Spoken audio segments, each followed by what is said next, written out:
नमस्कार दोस्तों, स्वागत है आपका अपने YouTube channel target civil services में।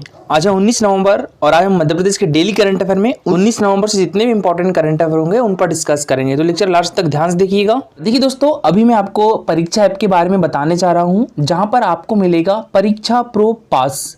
इसमें आपको मिलेगा MP Vyapam, SSC defence, railway, group 2 के एग्जाम और ग्रुप 3 के एग्जाम की सारी टेस्ट सीरीज के एक्सेस, वो भी एक बार में। आपको ओनली 300 रुपीज पे करना है और 1 साल की वैलिडिटी के साथ आपको वो एक्टिव हो जाएगा और अगले 1 साल में जो भी न्यू टेस्ट सीरीज परीक्षा ऐप पर आएगी वो भी आपको इस प्रो पास में ऐड कर दी जाएगी, वो भी बिना किसी एक्स्ट्रा चार्ज के। और देखिए, प्रो पास की MRP जो है वो 499 रुपीज है और यदि आप discount coupon code TCS40 use करते हो तो आपको 40% का डिस्काउंट मिलेगा। ठीक है, सीधे 40% का डिस्काउंट मिलेगा और ये टेस्ट सीरीज आपको कितने रुपए में मिलेगी? 300 रुपीज में मिलेगी। तो परीक्षा ऐप की लिंक आपको हमारे वीडियो के डिस्क्रिप्शन बॉक्स में मिल जाएगी, आप वहां से परीक्षा ऐप डाउनलोड कर सकते हो। तो चलिए, सबसे पहले हमने जो कल करंट अफेयर पढ़ा था उसका रिवीजन कर लेते हैं, उसके बाद स्टार्ट करेंगे हम आज की करंट अफेयर। तो कल के करंट अफेयर में पहला क्वेश्चन था हमारा, राष्ट्रपति श्रीमती द्रौपदी मुर्मू ने किस जिले में स्थित DRDE, इसकी फुल फॉर्म क्या होती है? Defence research and development establishment. ठीक है, और ये एक DRDO यानी डिफेंस रिसर्च डेवलपमेंट ऑर्गेनाइजेशन की ही एक लेबोरेटरी है। तो इसकी आधुनिक BSL-4 लैब का वर्चुअल शिलान्यास किया है। तो ये किस जिले में किया है? ग्वालियर में किया है। तो इसका आंसर हो जाएगा ऑप्शन नंबर सी। ठीक है, कब किया था? 15 नवंबर के दिन किया था। हमारे देश की राष्ट्रपति श्रीमती द्रौपदी मुर्मू ने ग्वालियर जिले में स्थित DRDE की आधुनिक BSL-4 लैब का वर्चुअल शिलान्यास किया है। 15 नवंबर को किया। डेट याद रखिएगा, 15 नवंबर को हमारे मध्य प्रदेश में जनजातीय गौरव दिवस भी मनाया गया। 15 नवंबर के दिन ही हमारे मध्य प्रदेश में पेशा एक्ट लागू किया गया है। क्वेश्चन है हमारा, PM स्वनिधि योजना के प्रथम चरण में मध्य प्रदेश देश में कौन से स्थान पर है? तो ये प्रथम स्थान पर है। तो इसका आंसर हो जाएगा ऑप्शन नंबर ए। और PM स्वनिधि योजना की शुरुआत कब से की गई थी? तो ये 2020 से की गई थी। ठीक है, इसके तहत देखिए, जो रेहड़ी पटरी वाले व्यापारी लोग हैं उनको 10,000 रुपए का लोन दिया जाता है। ठीक है, प्रथम चरण में 10,000 रुपए का लोन दिया जाता है और अगर ये लोन का भुगतान कर देते हैं तो उनको द्वितीय चरण में 20,000 रुपए का लोन मिलेगा। ठीक है, और ये 20,000 का लोन का भुगतान भी कर देते हैं तो इनको तृतीय चरण में 50,000 रुपए का लोन दिया जाएगा। और देखिए, द्वितीय चरण में हमारा मध्य प्रदेश द्वितीय स्थान पर है, प्रथम चरण में हमारा मध्य प्रदेश प्रथम स्थान पर है। हमारा, हाल ही में IIM इंदौर ने किस जिले को एक मॉडल जिले के रूप में विकसित करने की घोषणा की है? तो ये हरदा जिले को। तो इसका आंसर हो जाएगा ऑप्शन नंबर सी। हरदा जिले के कलेक्टर और जो IIM के डायरेक्टर है प्रोफेसर हिमांशु राय, इनके बीच इसको लेकर एक MOU भी साइन किया गया है। दोस्तों, अब स्टार्ट करते हैं आज की करंट अफेयर। तो आज की करंट अफेयर में पहला क्वेश्चन है हमारा, मध्य प्रदेश सरकार के द्वारा कौमी एकता सप्ताह कब से कब तक मनाया जाएगा? तो ये 19 नवंबर से लेकर 25 नवंबर तक मनाया जाएगा। तो इसका आंसर क्या हो जाएगा? ऑप्शन नंबर ए, 19 नवंबर से 25 नवंबर तक। देखिए, हमारे मध्य प्रदेश गवर्नमेंट के द्वारा प्रतिवर्ष की तरह इस वर्ष भी कौमी एकता सप्ताह 19 नवंबर से 25 नवंबर तक मनाया जाएगा। इस दौरान शांति, एकता, सद्भाव और राष्ट्रीय अखंडता का संदेश फैलाने के उद्देश्य से विभिन्न गतिविधियां की जाएगी। सप्ताह के अंतिम दिन 25 नवंबर झंडा दिवस के रूप में मनाया जाएगा और कौमी एकता सप्ताह मनाने संबंधी राष्ट्रीय सांप्रदायिक सद्भाव प्रतिष्ठान न्यू दिल्ली द्वारा विस्तृत दिशा निर्देश जारी किए गए हैं। नेक्स्ट क्वेश्चन है हमारा, मध्य प्रदेश का पहला विक्टिम फ्रेंडली महिला थाना किस जिले में खुलेगा? तो ये भोपाल डिस्ट्रिक्ट में खुलेगा, हमारे मध्य प्रदेश की राजधानी में खुलेगा।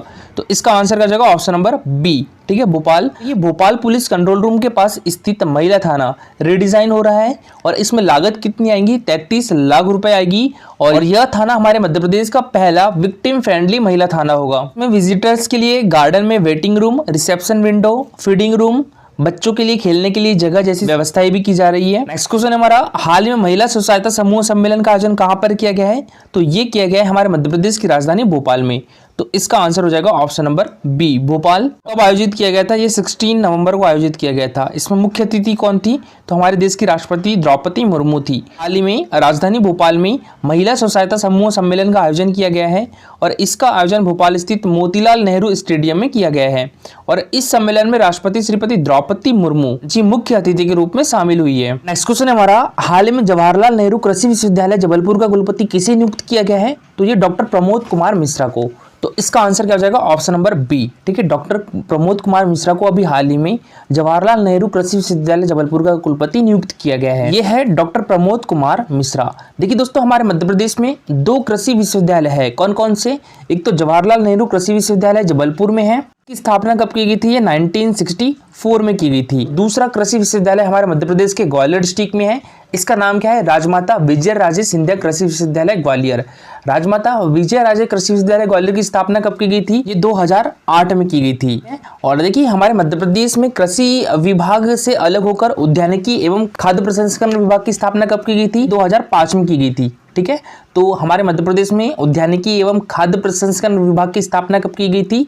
ये 2005 में की गई थी। और ये विभाग किस विभाग से अलग होकर बना था? कृषि विभाग से अलग होकर बना था। और अभी हमारे मध्य प्रदेश के कृषि विभाग के मंत्री कौन है?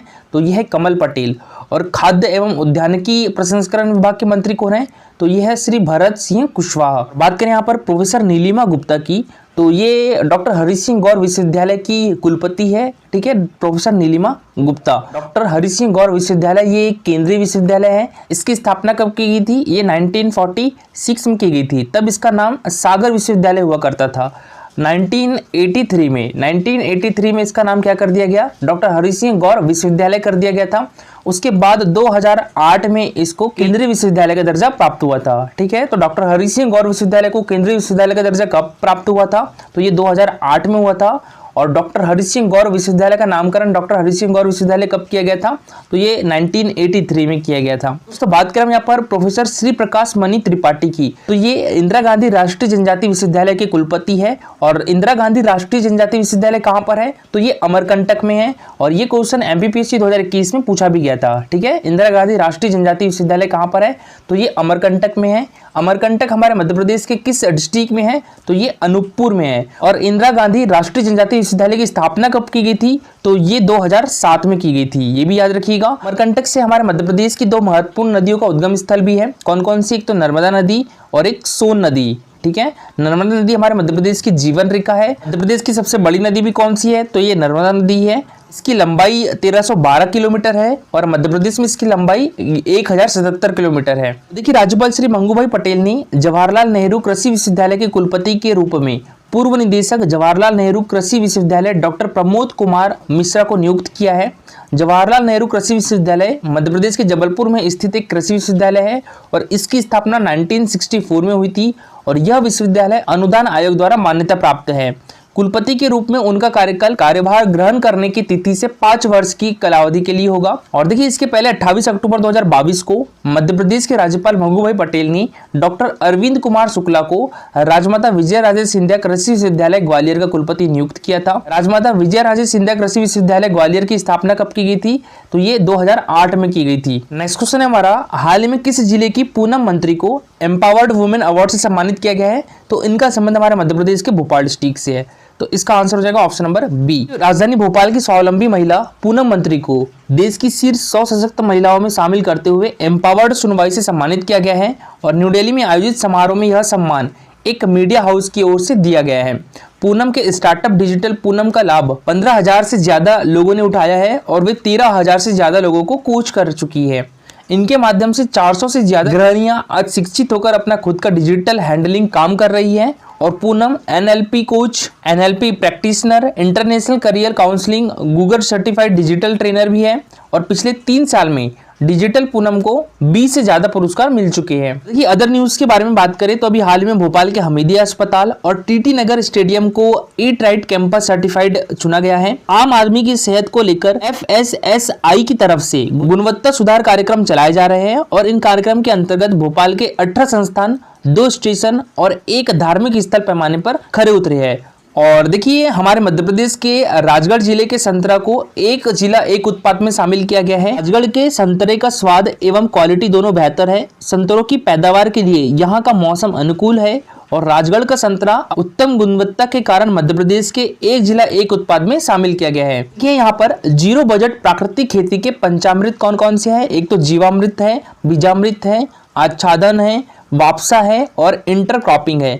जीवामृत मतलब मिट्टी में सूक्ष्म जीवों और केंचुओं की बढ़त। बीजामृत मतलब फंगस और मिट्टी से होने वाली बीमारियों से नई जड़ों की रक्षा। आच्छादन मतलब खरपतवार की वृद्धि को रोकने और नमी बनाए रखने के लिए ये पौधों का ढकना। वापसा मतलब होता है सिंचाई की जरूरत कम करने के लिए प्रोत्साहन। इंटरक्रॉपिंग मतलब एक फसल के साथ दूसरी फसल को उगाना। देखिए, मध्य प्रदेश में रहने वाली विशेष पिछड़ी जनजाति बैगा और भारिया के लिए किस बीमारी के इलाज के लिए आयुष विभाग के सहयोग से विशेष परियोजनाएं चलाई जा रही है? तो ये सिकल सेल एनीमिया बीमारी के इलाज के लिए। तो इसका आंसर क्या जाएगा? Option number C. ठीक है, सिकल सेल एनीमिया। और देखिए, आज के लिए आपका क्वेश्चन है, इंदौर में होने वाले प्रवासी भारतीय दिवस सम्मेलन 2023 के मुख्य अतिथि किस देश के राष्ट्रपति होंगे? मोहम्मद इरफान अली या हॉफी कैपुन के पोहाम्बा या सिरल रामफोसा या आरिफ अलवी? तो इसका आंसर पूरा डिटेल में दीजिएगा। देखिए, ये हमारा Telegram channel target civil services, तो इस पर डेली क्विजेस होती है, तो इसमें आप भी पार्टिसिपेट कर सकते हो दोस्तों। तो आज के लिए इतना ही। अगर आपको लेक्चर अच्छा लगा हो तो लाइक और शेयर जरूर करिएगा। अगर आप इस चैनल पर नए हो तो सब्सक्राइब भी कर लीजिए। Thank you so much for watching this video.